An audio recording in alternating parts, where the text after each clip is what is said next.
First off, thank you for coming to this session. My name is Alex Burton. I'm a product manager with Nintex, and I'm responsible for the workflow products. Okay. In my spare time, I'm an MVP for Microsoft Project. Okay. And from the accent, I've flown up from Melbourne to be with you today to talk about implementing your organizational process on Project Server, SharePoint, and Office 365 with Nintex. Okay. Now, before I get started, can I get a bit of a show of hands? How many people here are Nintex customers or have used Nintex products before? Fantastic. Okay. So for those of you that haven't, a little bit about Nintex. So we are the world's leading SharePoint and Project Server workflow company. Okay. We build products, we build innovative software and cloud solutions to help organizations get value and implement business process quickly and easily. We have over 5,000 customers in 90 countries that are serviced through a network of high-quality partners and service providers, a number of whom are at this conference now and a few in this room. Our customers include over 200 of the Fortune 500 companies, over 100 major banks, and we service government, public and private sector companies. In 2013, we were recognized by Gartner as a cool vendor in the project and portfolio management space for our Nintex workflow for Project Server product and the value that it gives organizations. In the same year, Microsoft recognized us as a finalist in the Partner of the Year award for PPM and for Office and SharePoint App Developer. And that's about all I'm going to tell you about Nintex, because now I want to do is I want to show you the product. So what we want to do today, we're going to dive in to how you can leverage the Nintex products to implement your organizational process. And specifically, we're going to look at three things. Now, I'm going to be upfront with you. I hate slides. Okay? So today is about demos. I want to show you the stuff. I want to show you how easy the product is to use, the value you can get from it, and the capability that it provides. So the first area I want to look at, I'll talk about, is Project Server. We're going to look at the fantastic PPM solution that you've all been hearing about at this conference. It enables you to manage individual projects, resource pool, the task and timesheeting capability, that powerful portfolio optimization and prioritization capabilities, the project collaboration capabilities. You name it, it's got it. Now, just as a show of hands, how many people here are using Project Server as their primary project management platform? Okay. And who's using 2013? 2010? 2007? And below? 2003. I've got a prize for you. Hang on. For being brave and sharing that with us. I have. These are like little Australian gold bars, and I've got a lot of these to give out, so I shall pass these down to you. There you go. Thank you for being honest. That doesn't count, Ben, I'm afraid, sorry. The second area we want to look at today is around on-premise SharePoint. Okay, so on-premise SharePoint. In 2013, SharePoint has become a project management's become a first-class workload. Okay, we have the simple statusing. We have that great timeline view and project summary view. We have that fantastic sync with project capability. So you can take your schedules and synchronize them into SharePoint. People can then status them quickly and easily. And who can go past that My Tasks feature, that ability for you to roll up all of your tasks across each of your project sites, see what you have in your My Site, and respond to it. How many people here are using that My Task capability in Project Server 2013? Good. Okay, good. And the last thing we're going to look at today is around Office 365, that low-cost per user per month cloud-based service that provides you with SharePoint Online, Link Exchange Online, and also Project Online that we saw in the keynote yesterday. So what I'm going to do today is I'm going to look at each of these in turn, and I'm going to show you how Nintex products can assist you in implementing your process within. Now, the first area we're going to look at is Project Server. Let's grab a drink. when you talk about Project Server and implementing process, the first thing people think about is demand management. Okay, so you're all familiar, hopefully you're all familiar with the demand management capability of Project Server. There are some fantastic sessions at the conference that will go into that in a lot more detail than I am. A guy called Stephen Hayden has a session. I encourage you to go along and see that. For those of you who might not be familiar with it, it's about using some of the Project Server constructs, things like custom fields, project detail pages, stages and phases, and using those to build out a process, okay? And you can capture information, you can render that information in the forms or the PDPs, and you can move through your process using a set of stages.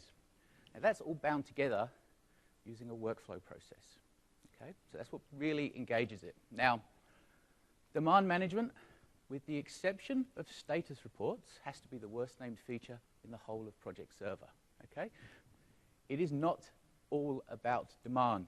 I go and talk to customers, and they say, we want to implement our process in Project Server. How do we do that? What can we use? And I say, you can use the demand management capability. And the response is usually, we don't want to do demand. We don't want to capture our ideas for projects and then go through a process of trying to work out whether or not we've got the resources for it. We want to use it for execution. We want to put approvals and stage gating in place. Well, absolutely, you can do that with demand management. Personally, I like to call it project lifecycle management because it's there for the length of the project. You can use it in the initiation phase, you can use it through selection, you can use it through planning, but you can also use it through execution, closure, and post-implementation review. The capability is there for the whole life cycle of the project.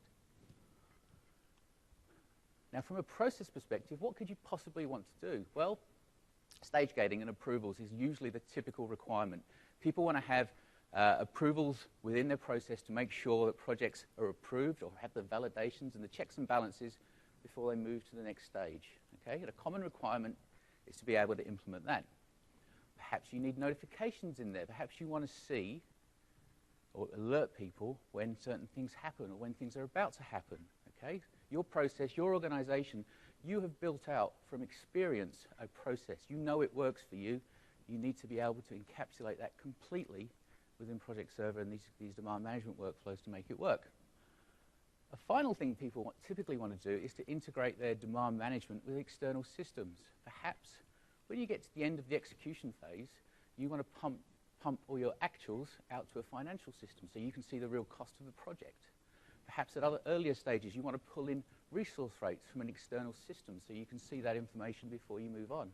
All of those are very real problems that you might want to solve with demand management workflows. So what I'm going to do, I'm going to show you a demo. I'm going to show you quite a few demos today. We're going to look at how Nintex Workflow for Project Server, in this case, can assist you in building out demand management workflows. And I'm going to show you two examples. I'm going to show you a simple example. I'm going to show you a little bit more involved example. So what I've got here is a Project Server on-premise. I'm running it on a virtual machine here. And I've installed Nintex Workflow for Project Server. Now to get to it, I go to my little cog. And you'll see here I've got two menu items. I've got Nintex Workflow and I've got Nintex Workflow for Project Server. So I'm just going to go in and I'm going to choose to create a demand management workflow. And that brings up the designer. It's web-based. When you first open it, you get an option to choose from templates. Now, we're not going to cheat today and show you a template, so I'm just going to close that one out. But you'll see here there are three main parts to the designer. Across the top, I have the ribbon, and that's where I can control various parts of the workflow designer. Things like importing and exporting, settings, zooming in, zooming out, printing, all of that stuff sits in the top ribbon. In the middle, I have the workflow canvas, where I can build out my workflow process. And on the left, I have my toolbox, where I have all the actions that I may want to use to build my workflow process. To build a workflow, it's as simple as picking up the action you want and dragging it onto the designer. Okay? As you do that, you see we take care of the hard stuff for you. We put on the lines and give you that framework for you to build out your process. Now what I'm going to do today, I'm going to show you a very simple workflow that enables me to build out, let's say, a three-stage workflow. So I'm going to go through my actions and quickly have a look at them. We have actions in here that will assist you with doing things like calling web services, talking to CRM if you have it in your organization, talking to Link. If you're a developer, we have actions that let you talk to SQL and execute SQL queries. We let you talk to BCS, Excel, various other things you see in there. There's quite a wealth of actions. Being SharePoint heritage with the Nintex workflow product, we have a fantastic set of features that enable you to talk to SharePoint. You can check in items, you can check out items, you can copy items, you can update metadata on items. You name it, we can do it for SharePoint. With any business process tool you need, the tools that enable you to build out the process, your requirements of the process. So we have advanced logic and flow actions that enable you to do things like filtering, loops, run if statements, and things like a state machine, which is quite an advanced concept for building very complex status change type workflows. From an operations perspective, we have all those actions you may need to do things like manipulating strings, dates, and numbers, and the ability to start other workflows off from within a workflow. If you use SharePoint, we have actions here that enable you to create Active Directory groups, move people into Active Directory groups, provision sites, something that's very useful in organizations where they have an onboarding process where they can approve a user, and we can go off and use a workflow to automatically provision those users into SharePoint. And finally, before we look at project server stuff, we have actions around interacting with the user. Things like our Flexi task, which makes it very easy to create tasks to assign to people. We have actions here that enable you to create exchange items. We have actions here that let you do meeting suggestions. All of this stuff is available out of the box for you to put into your organizational process. Today, though, we want to look at project server. For demand management, we expose the same actions that Microsoft make available to you, okay? But we've added a few extras. We've got actions here, the change project type action that enables you to change an EPT type during a workflow. So you could have a funnel, a collection, that all projects come in of the same EPT type. You could evaluate the data within that EPT type and then change it to be a different EPT type within workflow. Quite a powerful tool if you're using that for idea collection. We have actions that let you publish projects from within the workflow. And we have actions that let you go in and query the PSI. So if you're familiar with the PSI, which is the main interface of Project Server on-prem, we let you go in and query nearly all the query options of the PSI and use that within your workflows. I said I was going to do something simple. I'll show you a very simple one. I'm now going to build a very simple workflow to take me through 3 stages. We're going to start with initial proposal details. We're going to go to execution, and then we're going to go into closure. Okay, it's a very simple process. So I'm going to do that. I'm going to drag on my actions. So I'm going to drag on 3 actions. 2. Whoops. Back up. And 3. There you go. To configure the action, I double-click on it. We pick up whatever stages have already been set inside the Project Server product, and I just choose them. So 1, 2. You'll see here in the drop-down list, we just pick this up straight from Project Server. We even have the phases in here. And 3. Oops, missed that one by the looks of it. Execution. There you go. So I've built a workflow. That's a 3-stage workflow. If I wanted to use that inside Project Server now, all I need to do is press the Publish button. We'll take that workflow and we'll push it into Project Server, and it'll come into Project Server infrastructure. If you then go to Server Settings and the EPT section, that workflow is available for you. So I'll quickly show you that. I'll give it a name. What should we call this one? PC 300. Oops. 300, 1,000, 100. You see here there's things like description and change comments. We also let you store versions of workflows. So you don't necessarily have to push this into Project Server. You can store versions of it and then come back to it and modify it at a later time. In this case here, I'm just going to publish it straight through.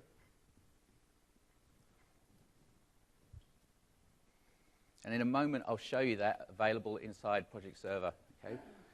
Before I come out the designer, I want to show you something a little bit more advanced. I'm going to open an existing workflow. And you'll see here I've got my workflows, and you see the one we've just created. I'm going to open this one called Governance Workflow. And if you click here, you can see I've created multiple versions of this. So I iterated through. I didn't get it right the first time. I made a version. I enhanced it. I made another version. I enhanced it.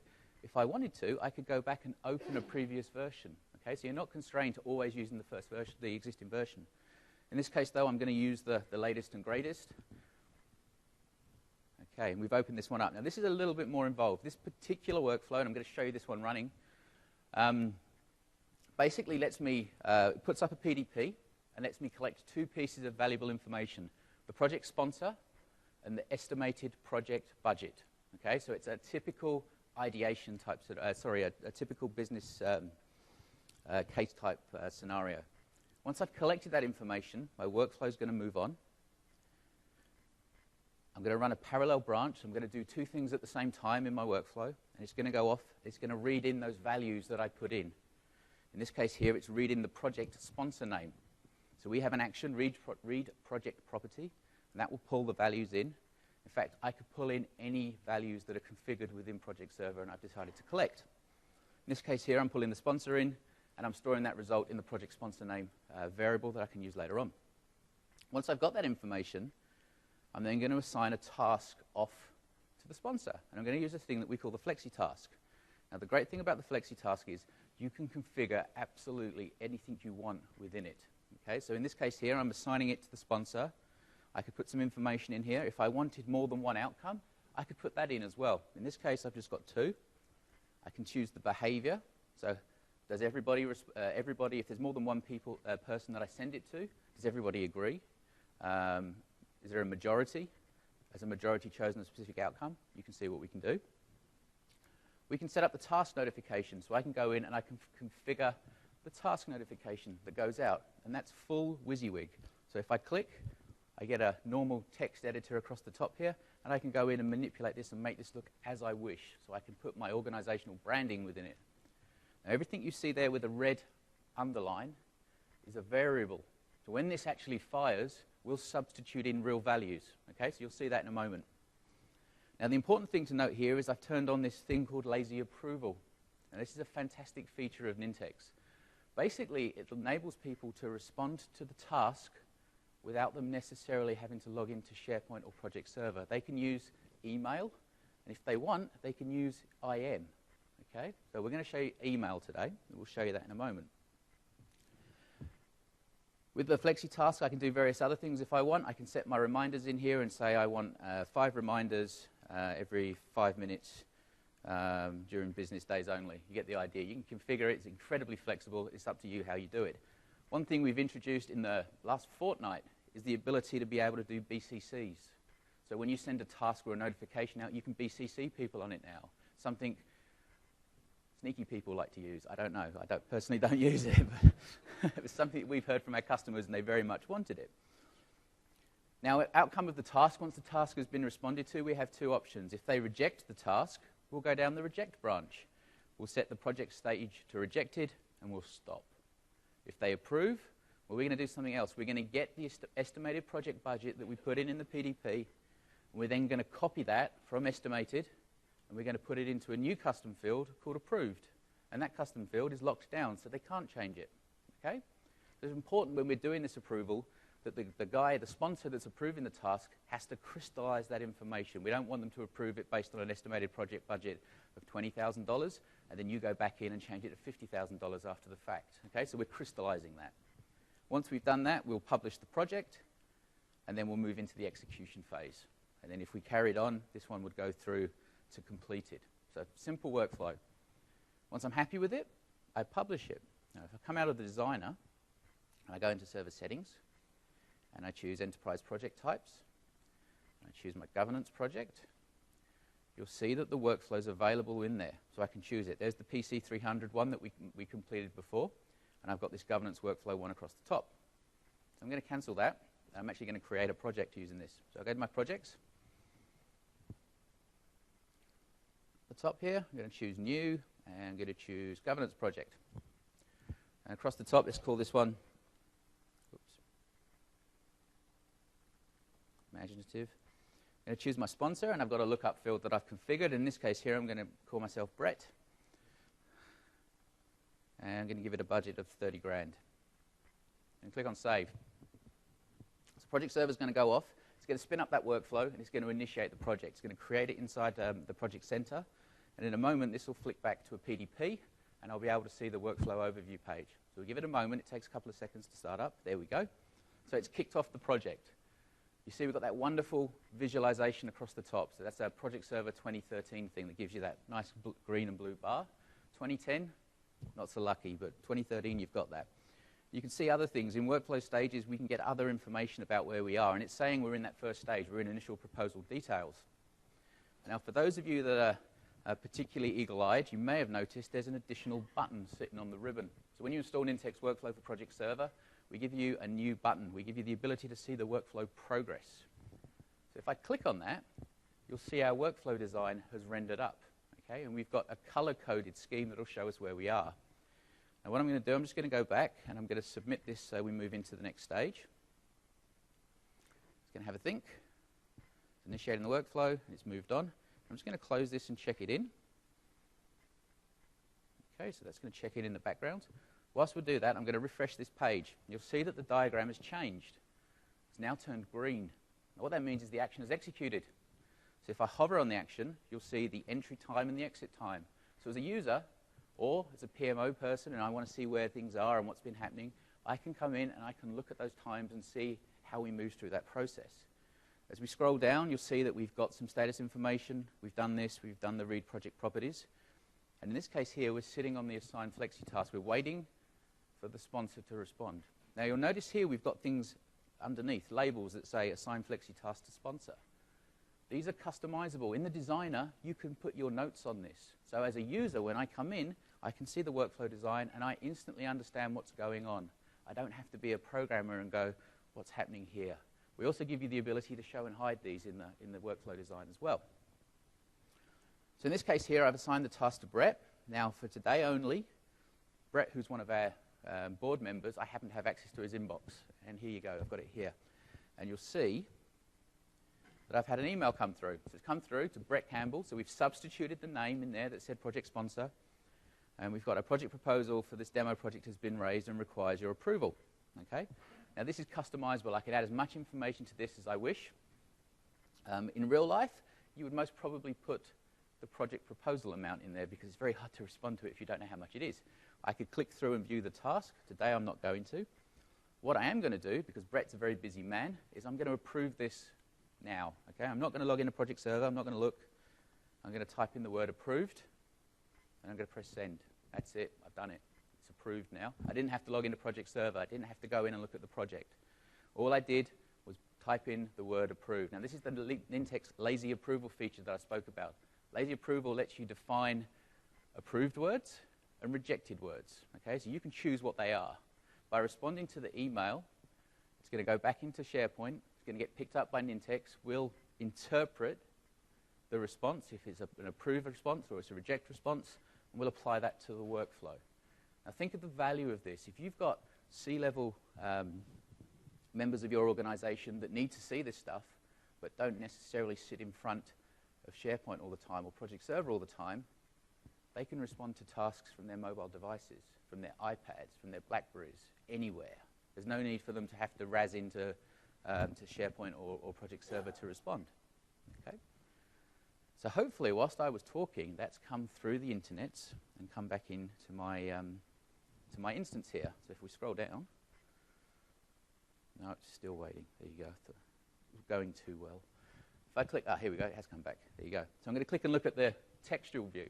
Now, we've got the visual view, which is great for users, but people who, more in the PMO, want to see explicit what happened when and have that audit trail, we have the text view. And in this case here, we take the lazy approval response and we stamp it into our history. Okay, so you have that audit trail. We have the email that came back in. We have the email header information. So if you want to see more about the actual email and go off and find the existing email, you can. But as you can see here, Brett's responded, and I've got the approved sitting up the top. So that's pretty good. If I go back to my visual view, you'll see now that we've moved on. There you go. We've approved. Yep.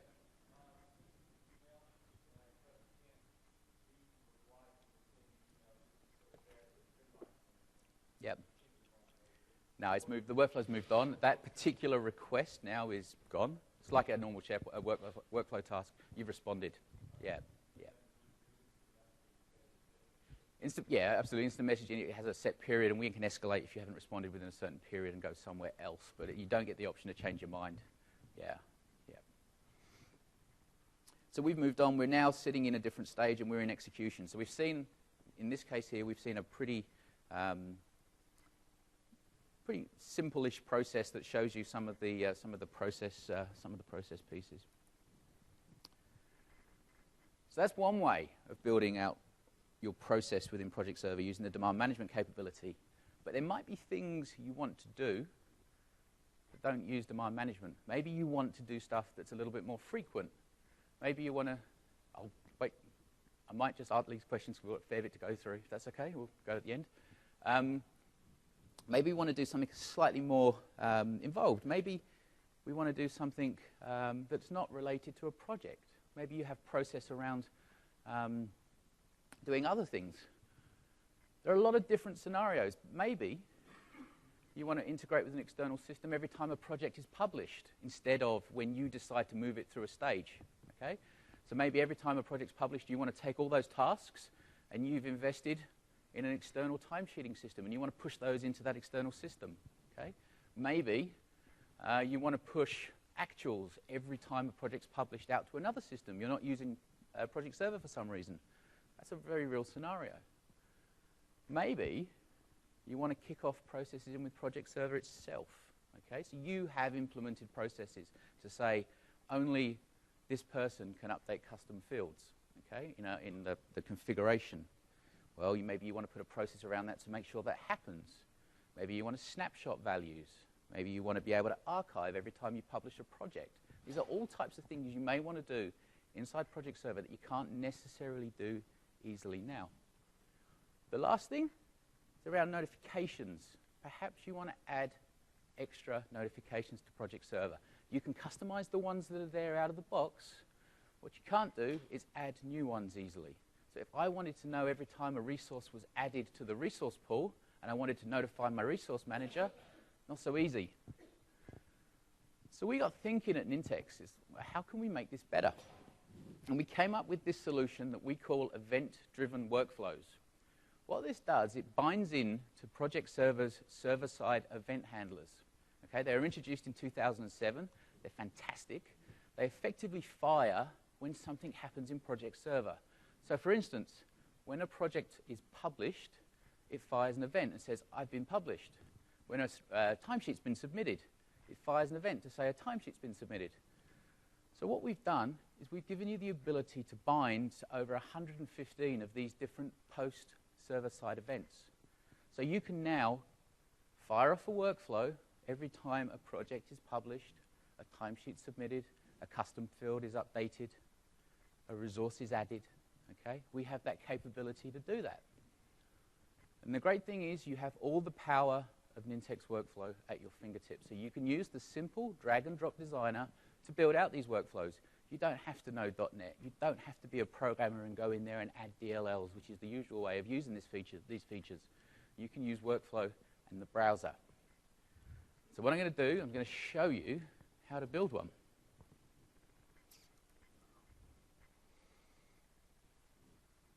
Okay, so this is my project center. I'm just going to go back up to the cog, choose Nintex Workflow for Project Server. You'll see here I've got this thing that says Manage Event-Driven Workflows.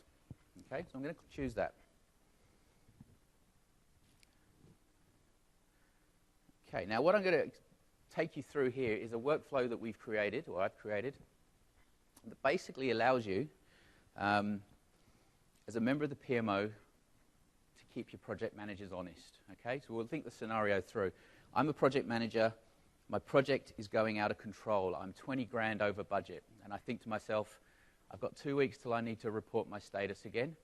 I'm going to fix it. I'm somehow going to come in under 20 grand on another project. Now, we all know some people think like that, not the good ones, but some people do. We all know what happens. 2 weeks later, I'm 50 grand over budget, and then I've got to stand up in my status report or my steering committee and tell them, I'm very sorry, thought I could fix it. So what I've got here is a workflow we call the Keeping the PM Honest workflow. And basically what happens is every time I publish a project, it's going to check the project cost inside the schedule, and it's going to compare it against the approved project budget. And if it's over, it emails the world. Okay? So none of this 2 weeks to sort it out. None of this waiting and being surprised 2 weeks later that you're running over budget. The minute the project manager presses the publish button, everybody knows. Okay, so we fired that rule off. We've implemented that process instantly. Okay, some people hate this part of the demo. They usually leave. So, so let's have a quick look at the workflow. Actually, I might do this in edit. Let's go in edit.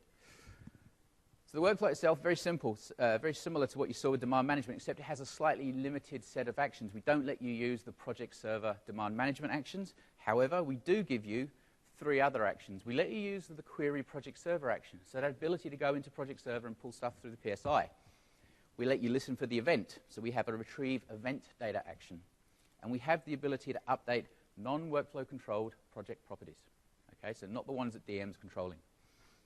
So if we go in and have a look at the first action, these are the events we're listening for. And I said there were over 115 of them, and they really are. We cover off pretty much all the major methods that you would see inside Project Server. So the areas like calendars being updated, resources updated, resource plans, delegation, if you're using the classic authentication, and you're using the delegation feature, we can trap that kind of stuff too. In this case here, I'm listening for project, and I'm listening for when it's published. But again, look at all those options. You could bind a process to any of those if they were relevant to your organization. So once I capture that, I'm going to pull back the project name, and I'm going to go off, I'm going to return the cost. I'm going to do a little check here to say whether or not the budget is greater than 0, so is it an approved project or not. And I'm going to use the query project server action. And this is the powerful action I spoke about that lets me go in and interrogate project server through the PSI. In this case here, I'm using a project method, but I have access to all of these. And I'm using things like the read project method. Now, for those integrators or people that get into the PSI, there's a lot of stuff in here that you can't get to through the reporting database, okay, which is the usual way of getting at information. So you can go in one particular case here, we've got read project team. You can't see that in the reporting DB, but you can get at it through this way. So if you wanted to know who was on the team, you could use it. It's quite a powerful feature. In this case here, I'm going to go in, I'm going to look at the project in the publish database, and I'm going to pull back information about the task, but I have access to all this stuff, for the task ID equals 0. Once I've got it, I'm going to put it in a variable, and I'm going to handle it. As I move on, I do my check. Is project cost greater than the approved budget? Well, if it's not, we'll stop. There's no need to carry on. But if it is, let's tell everyone. So let's close that. To use the workflow, what I need to do is associate it with the event. So I go in here and I'll click on Modify. I choose the event that I want to monitor, and I can choose the workflow, and I have options for different workflows. All I need to do is enable it and press Save. So what will happen is workflow will now go through, and it will associate that particular workflow to occur whenever that event fires. Now, let's try this to get this one to fire so I can show you this working. I'm going to pick one that's in execution, and I think I've got Windows 8 rollout is one that we were looking at earlier. Okay, so I've got a project, got a bit of timeline funkiness going on there. But I'm going to go in, I'm going to use the web-based scheduler, and I've got this one checked out already. I've already done this one. I'm not going to show you that then. Check it in.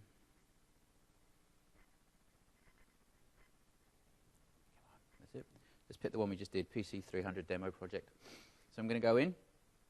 Because I'm in execution, I've now got access to the schedule PDP. I'm going to go to task. I'm going to choose to edit in the browser. I'm going to use that fantastic new browser-based scheduling engine that we get in Project Server 2013. When this comes up, what I'm going to do is I'm going to go in, I'm going to take this particular project, that's it, and I'm going to blow this task out to be 4,000 hours. So we're running a little bit over.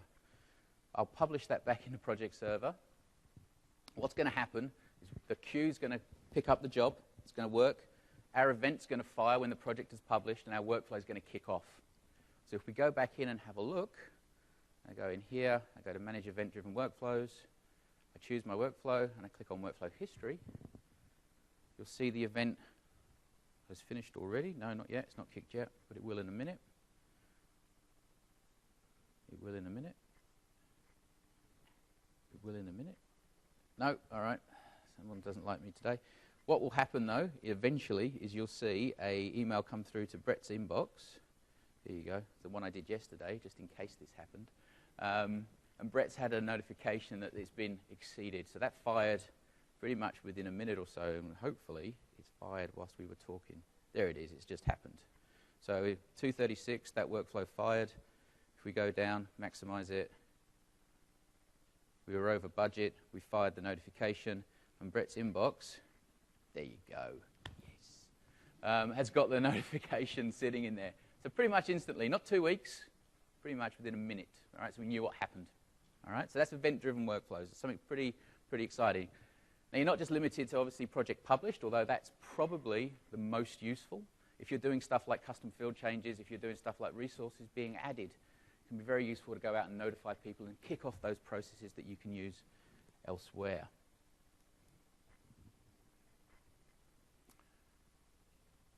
So I don't want to talk about Project Server a bit. What I want to do now is concentrate on SharePoint on-premise. I want to look at SharePoint on-premise in a little bit more detail. How many people here are using SharePoint on-premise as a work? Okay, so a fair number of you, okay?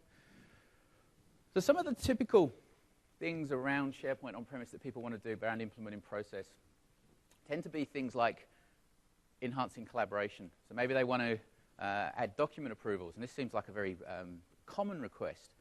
But a lot of organizations just have a document library, they dump documents into it, people come along, they grab those documents, they think they're gospel, they really draft, they go off, they build the wrong thing, it's dreadful, project goes over budget, it's all horribly wrong. So making sure that you have document approvals in place and making sure that people see authorized copies of that document or don't see draft versions of that document can be quite important. Another thing that we see through Nintex, through our customers, is requests for integration with Enterprise Social. So you would have seen the sessions and the discussion around Yammer. A lot of people want to leverage social as a collaboration means. They want people to know when a new document has been approved. They want to punch it out into Yammer so people see it. They want to know when change requests have been approved or available for people to review. They want to push it out to Yammer. So there are ways of doing that, and we're going to show you later on today some ways of doing that which are pretty exciting. The key things around registers and lists. So SharePoint and, to be honest, Project Server collaboration workspaces. Registers and lists are their bread and butter. Things like change requests. Creating a list to store change requests is a pretty common requirement. And when you think about it, implementing that process around a change request is a massive deal. I don't want to come along and create a project change request, and not necessarily get the right approvals. If I'm going to ask for a $50,000 budget increase, I want to make sure everybody in the world knows that I want it, and more importantly, as the project manager, I want everybody in the world to know that I've got approval to spend it, okay? So making sure that process is there and the right people know that there's changes required, that they've approved, that you've got authorization can be very important. For those of us from a Project Server background, we're pretty spoiled. We've had risks and issues out of the box, okay? So we've been leveraging that for years. But if you're using SharePoint as your primary collaboration or your project management solution, there's no reason why you can't use risks and issues. Very simple. It's a list. Create the list, build it out, and again, put a process behind it. You don't necessarily want everything showing up on that risks and issues list. Maybe you want it to go through a project manager to approve it before it appears on the list. Maybe you want it to go through someone who can assess it and make sure it's ranked, so it's got its right likelihood and consequence. All things that you may want to do around those risks and issues. The final thing, and we see this a lot in the construction sector, is around external sharing. Organizations work with external contractors. They want to make sure that they have a process in place to share information with those external contractors, so they've always got the latest version of the specs, of the drawings. They also want things to make sure that the contractor has seen that information. They want notifications that external contractor has actually seen that document and ticked off that they've seen it. They want that, I guess it's transmittals is the term that gets used a fair bit. So implementing those kind of processes can be quite difficult. So what I want to show you today, and this is the risky bit in more ways than you know, is around a risk management solution. I'm going to show you something inside SharePoint on-prem, and I'm going to show you some other stuff. I'm going to show you some pretty cool stuff. Now, I hope you've all got mobile devices here that talk to networks, because we've got some audience participation coming up. Okay? So what I've got here is a SharePoint 2013 on-prem site, and I've activated those new project management features. So I've got my timeline and I've got the old-fashioned newsfeed in this particular case. What I've done is I've created a list. That list is called the risks list. Very simple stuff. I've got description, status, risk category, consequence, likelihood, strategy, treatment details. I've got an assigned to field. Okay. Now, in the traditional world, I could come in here and I could just start plugging this stuff in. But to get proper value out of the risks list, I want to put some process around it. And I also want to make it so that this risks list can be used from anywhere in my organization, whether or not you're inside the office and you've got access to SharePoint, or if you're in the construction industry, and we'll use that example again, I'm out on site. Okay, so I'm out and about. So what I've done is this particular case is I've used a different product that you may not have seen before, a thing that we call Nintex Forms. What Nintex Forms is a drag and drop browser-based forms designer. Okay, so I can come in and I can build out a form. So I can choose things like labels. I can decide and move things around if I want, and my design skills are horrible, as you can tell from that logo that I did. Okay, at the top there, that's all me. No need to clap. So if I pull that back. But I can go in and I can change the look and feel. I can make this look exactly how I want. It can be your corporate branding. It can be the layout that works for you. You get the idea. I can easily add that information. The great thing about Nintex Forms is I can also add powerful validation to this form. So it's not just a case of making it look pretty. I can go in and I can add rules so that certain fields are only activated if there's certain criteria selected. So if I go in and I click on rules, you'll see here that I've added a rule to some of these controls. And there's a very simple format to go through. In this case here, this particular control on the form will deactivate if I've chosen a status of closed. Okay? Pretty simple. It's like an Excel type macro builder. We can go through and you can change the formatting if you wish, and you can add as many things as you want. I've also added another little piece on this one, which is around the assigned to field. And I've decided that I don't want the assigned to field to be seen by anybody unless it's the form's being edited, which is going to be me.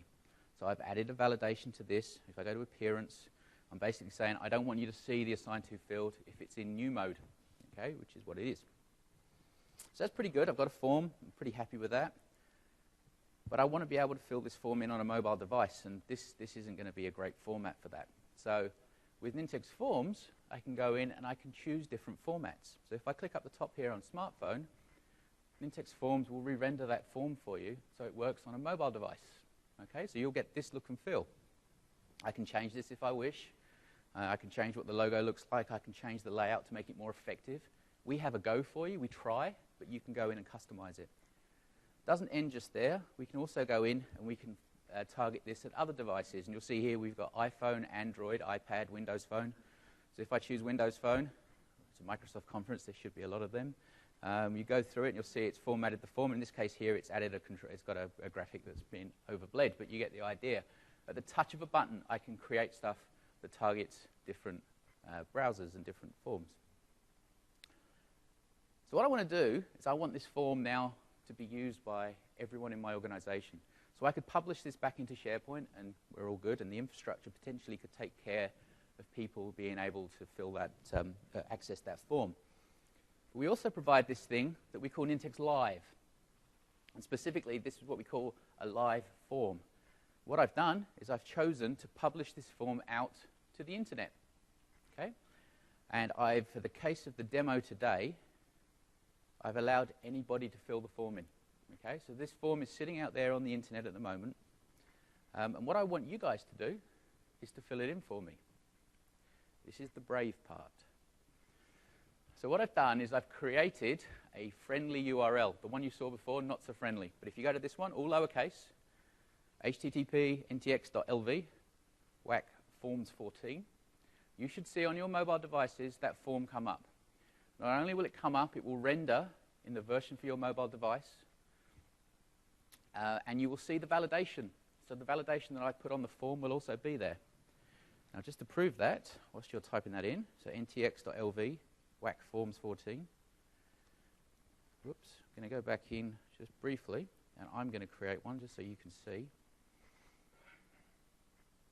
So I'm going to go new item. It's going to bring my form up. I'm doing it on the web here. I get my branding. I get my stuff. I've got validation here. So if I press save now, the validation is going to kick in. And you should all be seeing that on your mobile devices. If you try to submit this form without filling in the information, it's not going to work. Okay? So I've added that validation. I can customize that if I will. So I'm going to say new risk. I'm going to go down. I can choose my risk categories. If I don't fill those in, it's going to choose anything other than please select. It's going to complain. And I've also added that validation. If I choose a status other, or if I choose a status closed, it'll deactivate those fields. So the validation is getting passed through. Now when I press the button, it's going to get saved back into my document library, or my list in this case, and it's there. Now the ones you're doing through this URL, which I'll put back up, they're going off into the Nintex cloud. And this particular box is polling that cloud every minute, and it'll pull those down. Okay? So whoever's the first to come down, I have more of those little Australian golden nugget things. So hopefully, in a minute or two, we'll see it come back down. There we go. Fantastic. Neil. Where's Neil? There you go. Excellent. Here you go. Come and get it. It's a present for you. I'll just pop them there. Whoa. Thank you for taking part. Thanks. I still have more, so if there's any creative ones that appear. Oh, there you go. They're all coming down. Fantastic. Beer. I will make sure that you've got some put aside for you. There you go. So what you saw there in Nintex Forms was browser-based Forms Designer, where I could target different devices. You can see how powerful that would be. If you're out on the road and you want to be able to go and fill in a form, send it in, brilliant. But there are some scenarios where it doesn't necessarily doesn't work. Maybe I want to do something slightly more advanced. Maybe I want to be able to use some of the more advanced features. Maybe I want to use a phone and I want to use the camera. Maybe I want to use GPS. Okay. Well, we have a solution for that as well. And this is something we see again, and in particularly in a health and safety scenario. If, again, I'm in a construction industry and I'm out on site and I see something that's just downright dangerous, I want to mark where it is, I want to take a photo of it, and I want to report it. Okay? And that's where another product of ours comes in. I'm going to show you that now.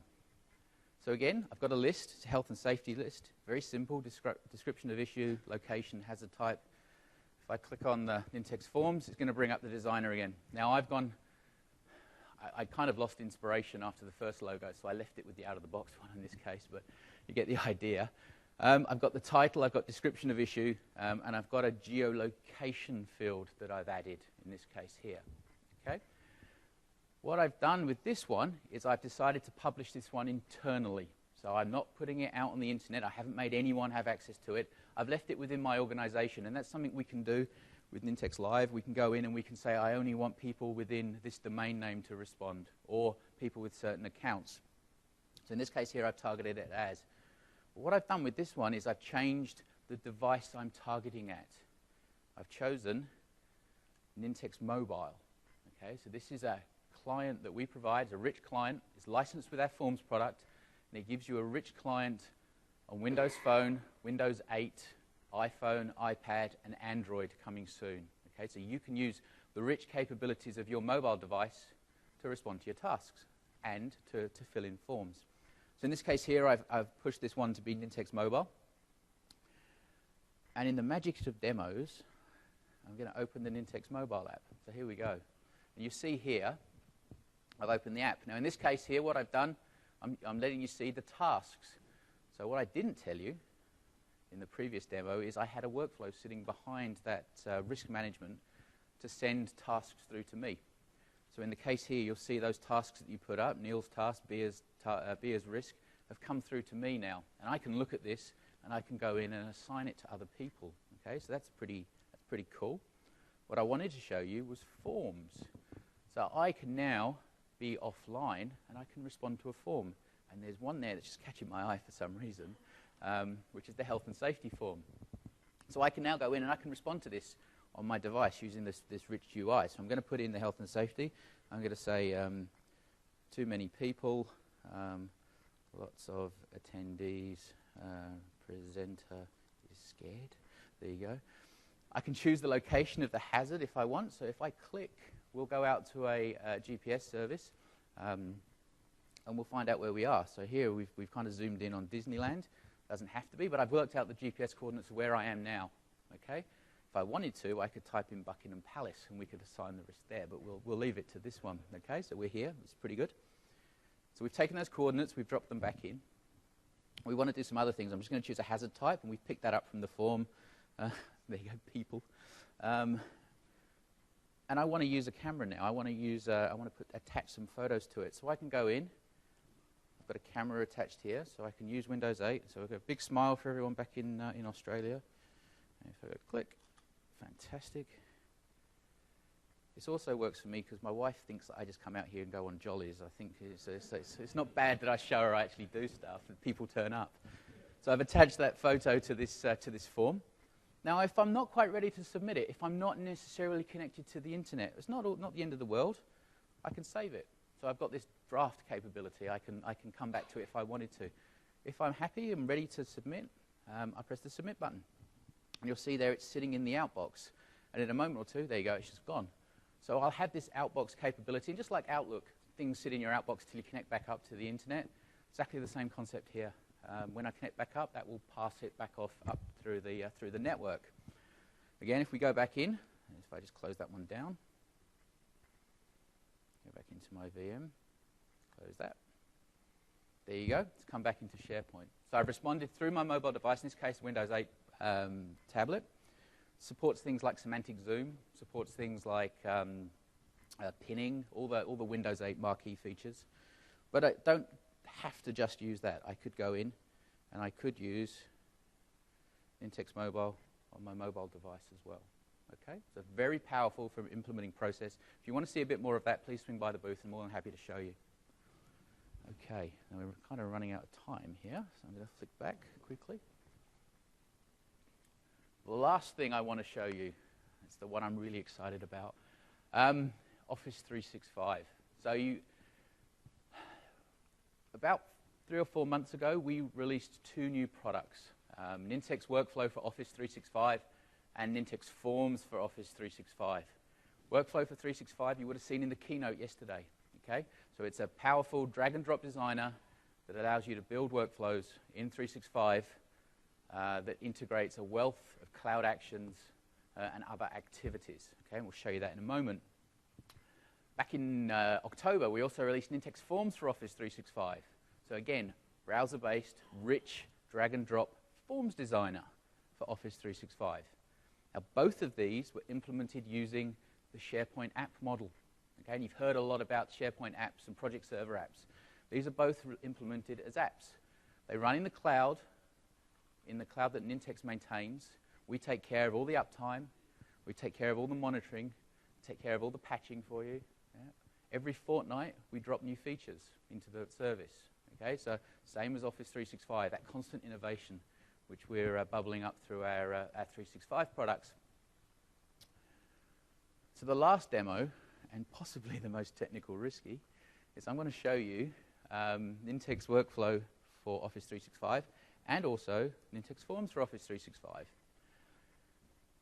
And what I've got here is an Office 365 site, so just a straight SharePoint site, and I've added the apps. So if I go in and look at site contents, you'll see that the apps have been downloaded and added. And you saw that in the keynote yesterday. It's very simple to do. I'm not going to go through it again today. So if we look at this particular scenario, what I've got here is a change request list. And I'm going to request some change stuff. I'm going to request I've got a title, description of change, and a change type. Very simple stuff. What I'm going to do with this is I'm going to use Nintex Forms for Office 365 to collect that information. I'm going to use the rich form browser to build out the form, but also to put the validation on the form and to target different devices.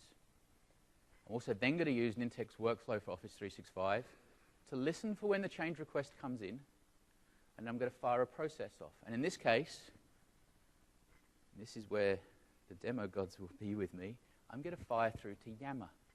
Okay? So my change request is going to come in, and I'm going to fire off information into my enterprise social feed to say that a change request has been received, so that people in my team can come in and they can look at that. They can see that change. Okay? I'll also then create a task and send that off to myself in this case. So briefly, let's have a look. I'm going to go into my change requests. When you install Workflow and Nintex Forms for 365, we add up onto the ribbon. So we've got two buttons up here. We've got the Nintex Forms button, and we've got the Nintex Workflow button.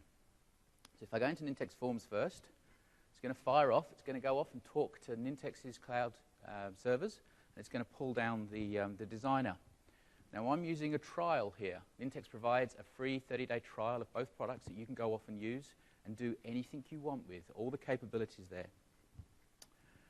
So this is the form. I haven't really done anything to it. We've branded it for you, and it's gone through and it's added all of the list items that I require. I've added a few other things in this case. I've added some rules. So I've got here where the change type, and I'll show additional hours if the change type is schedule, and I'll show this additional cost thing if the change type is, schedule, and wrong one, disable if not budget. Budget, there you go. But you see, very similar to what you saw with the on-premise product. You've got the menu on the left-hand side. You can drag and drop the controls. You can change the formatting. You can add the rules. You can target different devices. All there, all available through the app model. I'm going to come out of this, and I'll show you Nintex Workflow briefly. So what I've got is a workflow sitting on this list as well. And this workflow is scheduled to fire whenever an item is created. This one's going to go off now. It's going to talk. Again, it's a trial. Okay, so I've got the workflow designer, and you saw yesterday, very simple, drag and drop, bring it onto the designer. But let me show you the workflow. So I'm going to open up my change approval workflow. This is now talking off to Office 365 and pulling the workflow back out of 365 into our designer. Okay, takes a few moments to communicate back and forth.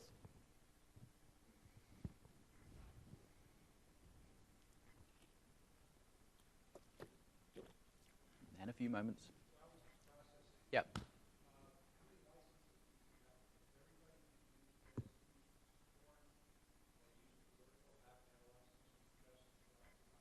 All right, so the licensing model is everyone within the tenant requires access to the license.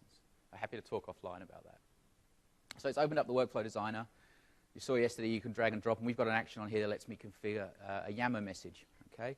Same thing, I've got the canvas, it draws the lines in, very simple. We have a stack of actions, so we provide a lot out of the box, things to talk to Office 365, document repositories, but also things like operations that you saw before in our main product, but also additional actions like social integration.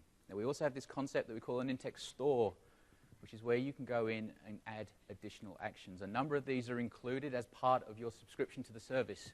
So there's actions in here that let you provision users in Office 365 if you're using that. We have actions that let you talk to external file sharing like Box and Dropbox and SkyDrive. We let you talk to Exchange, Facebook, LinkedIn, Yammer.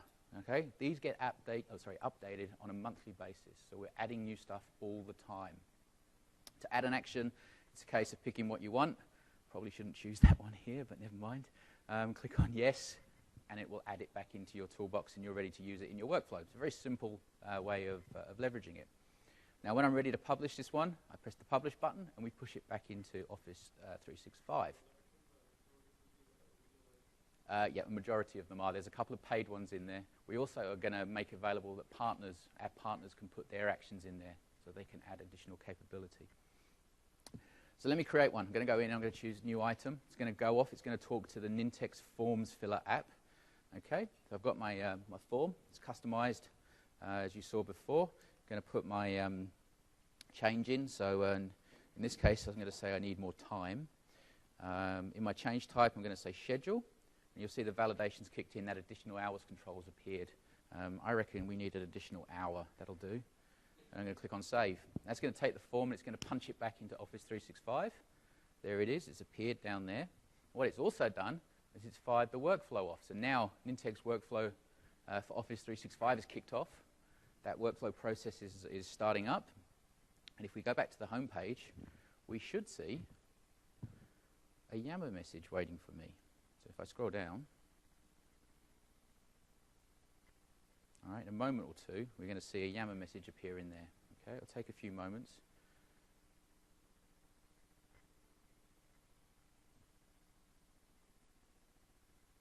And when it does show up, it's going to show up in the past. I warn you now. My Yammer client thinks I'm in Australia still, and it's tomorrow there. Okay, so it's having a bit of a moment. So It'll take a few moments while it does that.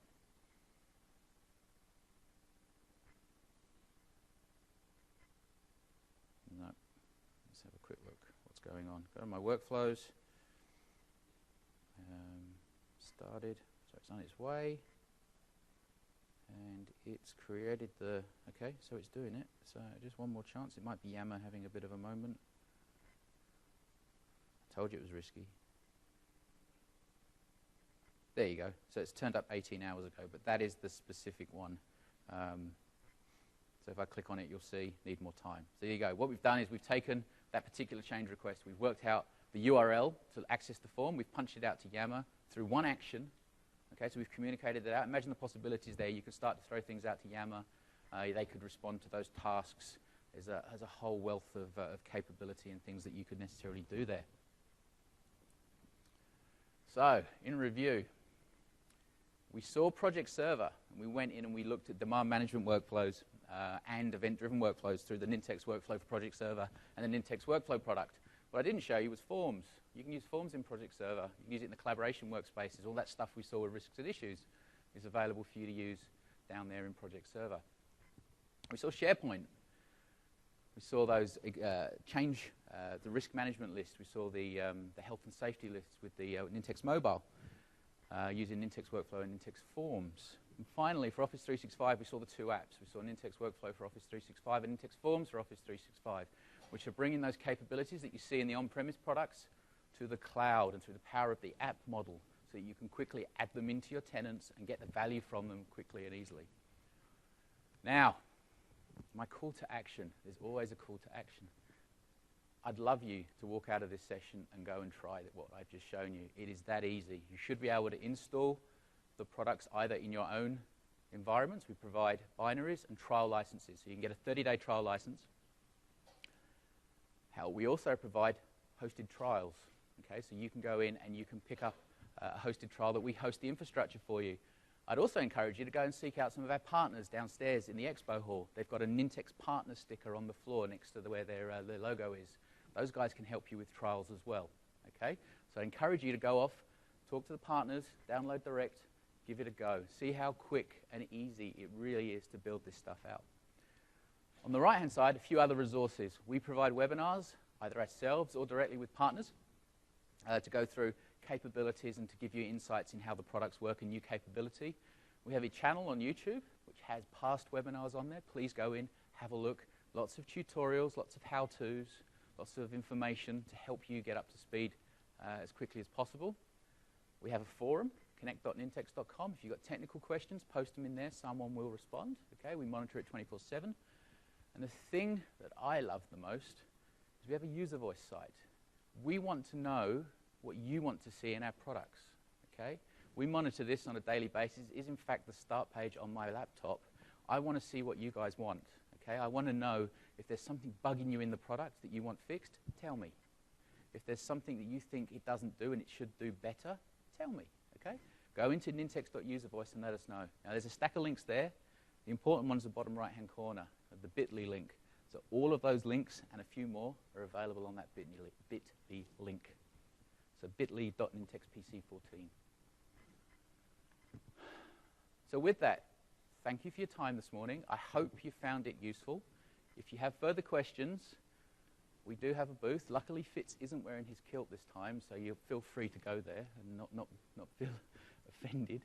Come to the booth, come and talk to us. There's 5 of us there. We're more than willing to show you something in a bit more detail, talk about anything around the Nintex products. Otherwise, those are my contact details. Please ping me directly. Now, last thing before I close up, please, oh please, can you fill in your session evaluations for the session? That would be fantastic. Now, with that, I still have one lot of biscuits. Whoever's got the really good question, I'll open the floor to questions. Anybody? Ben?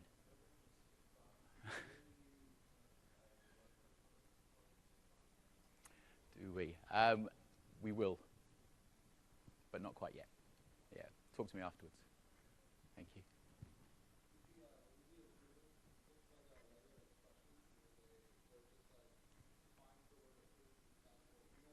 No, so yeah, the question is with the lazy approval, does it actually pass for the word approved?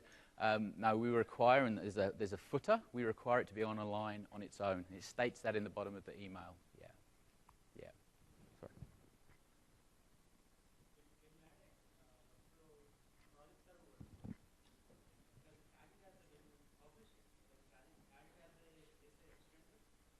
As a what, sorry? The demand management workflows? Or, yeah, or the event-driven? So the event-driven, what we do is the question is, how does it work when we add an event-driven workflow? We basically bind the workflow to the event. We have a DLL that we implement, and then it does it. Correct, yeah. No, we only... Not really. Our tests, we've added stuff to lots of events, and we're not negligible impact. Remember, we only add the events, only add to the post events. We don't let you touch the pre-events because that's dangerous. Post events, not so dangerous. Yeah. Correct. Yes. Yes. Talk to me afterwards. I'll show you. Yeah. Any other questions?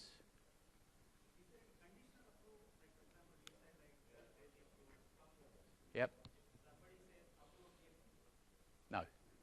No. You can pass for different phrases. So if you had, on the flexi task, it had approved, rejected, you could add an additional phrase like more information or maybe, in which case it would, if you responded with that word, it would go down that path. Correct. Yeah. But not conditional if. That's a bit advanced. Yeah.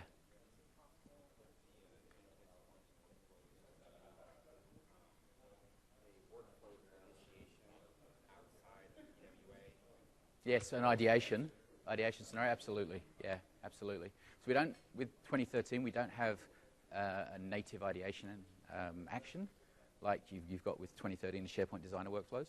But we do, we have a call web service action. You can call a PSI method that will do the ideation for you. I've got a blog post on it if you go to the blog. Yeah, okay. Okay, thank you very much.